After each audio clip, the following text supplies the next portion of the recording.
एक तो सच्चा, तेरा नाम सच्चा। इतिहास के पन्नों को पलटते हुए आज हम आपको लेके आए हैं जबलपुर में। ये स्थान ऋषि सत्यकाम जाबाला की समाधि है और खास बात यह है कि उनकी समाधि के ऊपर जो शिवलिंग है वो त्रेता युग में प्रभु राम ने अपने हाथों से स्थापित किया था और यहीं पर उन्होंने कुछ मंत्रों का उच्चारण किया था। हिरण्मयेन पात्रेण सत्यस्यापि हितं मुखम यो असाव आदित्य पुरुष सो असावहम ओम खम ब्रह्म। यानी परम सत्य का मुख ज्योति से ढका है, प्रकाश पात्र से ढका है। जो ज्योति पुरुष सूर्य के अंदर है वो ही मुझ में है। ओम खम ब्रह्म, मैं ही आकाश की तरह व्यापक ब्रह्म हूँ। जाबाला ऋषि की समाधि कहिए, उनकी तपोस्थली कहिए। भीतर आपने अभी जो शिवलिंग देखा है प्रभु राम के द्वारा स्थापित त्रेता युग का वो शिवलिंग है। उस समय नर्मदा बिल्कुल यहाँ से लग के बहती थी। जिस समय यहाँ प्रभु राम आए, जाबाला ऋषि अपने शरीर को त्यागने की तैयारी में थे, किंतु उन्होंने सुना ब्रह्म को प्राप्त किए हुए ऐसे पुरुष अयोध्या नरेश दशरथ के पुत्र राम आ रहे हैं, तो वो उनकी प्रतीक्षा में अपने शरीर को धारण किए रहे। और जब प्रभु राम यहाँ आ गए, उन्होंने शिवलिंग की स्थापना कर दी, पूजा वगैरह हो गई। तब जाबाला ऋषि ने कहा, मैं आपकी ही प्रतीक्षा कर रहा था, अब मुझको परम धाम जाने की अनुमति दीजिए। उन्होंने अपना शरीर त्याग दिया और परलोक में चले गए, परम ब्रह्म की ज्योति में समा गए।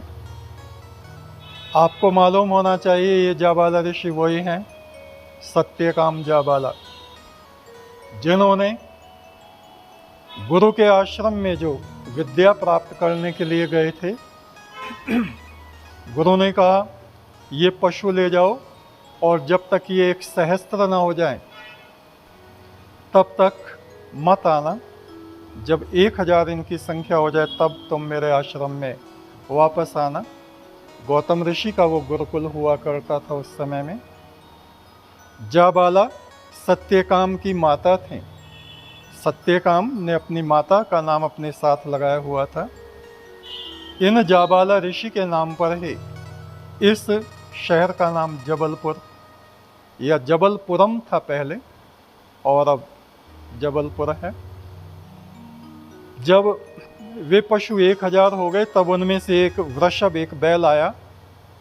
कहा, जाबाला चलो, हमारी संख्या 1 सहस्त्र हो गई है और मैं तुमको ब्रह्म का उपदेश दूंगा।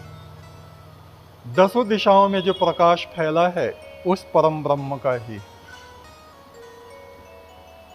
पशुओं को लेके वो चल दिए। अगली शाम जब रुके जल के किनारे, वहाँ जल का एक पक्षी उड़ता हुआ आया। कहा, जाबाला मैं जल का देवता हूँ और मैं तुमको ब्रह्म के दूसरे पद का उपदेश करता हूँ। जो तेज अग्नि में, सूर्य में, चंद्रमा में, नक्षत्रों में, बादल में, कड़कने वाली बिजली में और तुम्हारी आत्मा में है, तुम्हारे नेत्रों में जो प्रकाश है वो ही ब्रह्म है। ये ब्रह्म का दूसरा पद है। अगले दिन जब वो चले और संध्या काल में सूर्यास्त में रुके तो वृक्षों के अंदर से एक छाया निकल के आई। कहा, हम वृक्ष देवता हैं, ब्रह्म के तीसरे पद का उपदेश हम तुमको देते हैं। ये संपूर्ण पृथ्वी, स्वर्ग अंतरिक्ष जिस आधार पर ठहरा हुआ है उसको तुम ब्रह्म जानो। ब्रह्म के चौथे पद का उपदेश तुमको अग्नि करेंगे। चौथे दिन संध्या काल में जहाँ वो रुके उन्होंने अग्नि प्रज्वलित की, उसमें से अग्नि देवता प्रकट हुए।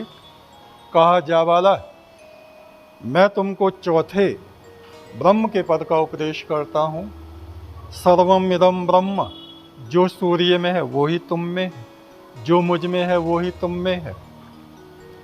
यो असाव आदित्य पुरुषः, जो ज्योति पुरुष सूर्य में निवास करता है, सो असावहम, वो ही मुझ में है। ओम खम ब्रह्म, मैं ही व्यापक आकाश की तरह ब्रह्म हूँ, तुम वो ही हो, मैं वो ही हूँ।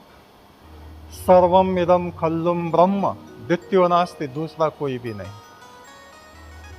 चार देव सत्ताओं से ये ब्रह्म ज्ञान प्राप्त करके पशुओं को लेके जब सत्यकाम जाबाला अपने गुरु गौतम ऋषि के आश्रम में पहुंचे, उन्होंने देखा, अरे सत्यकाम का मुख ब्रह्म तेज से दमक रहा है।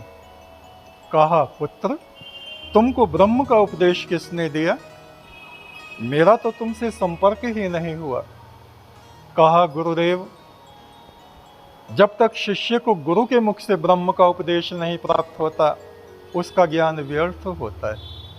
आप मुझे पुनः ब्रह्म के उन चारों पदों का उपदेश करें जो उपदेश मुझे उन देवगणों ने किया था।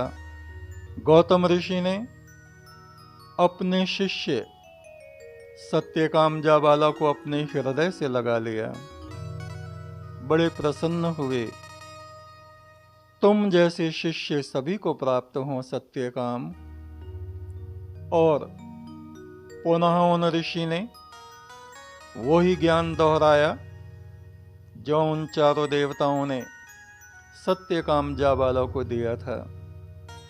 इस प्रकार हम देखते हैं, जिस शिष्य में गुरु के प्रति अगाध निष्ठा और आज्ञाकारिता होती है, वे जानवरों को चुगाते हुए भी उस परम ब्रह्म के ज्ञान को प्राप्त कर लेते हैं, जो ज्ञान तपस्या करने वाले ऋषि मुनियों को भी अति दुर्लभ है।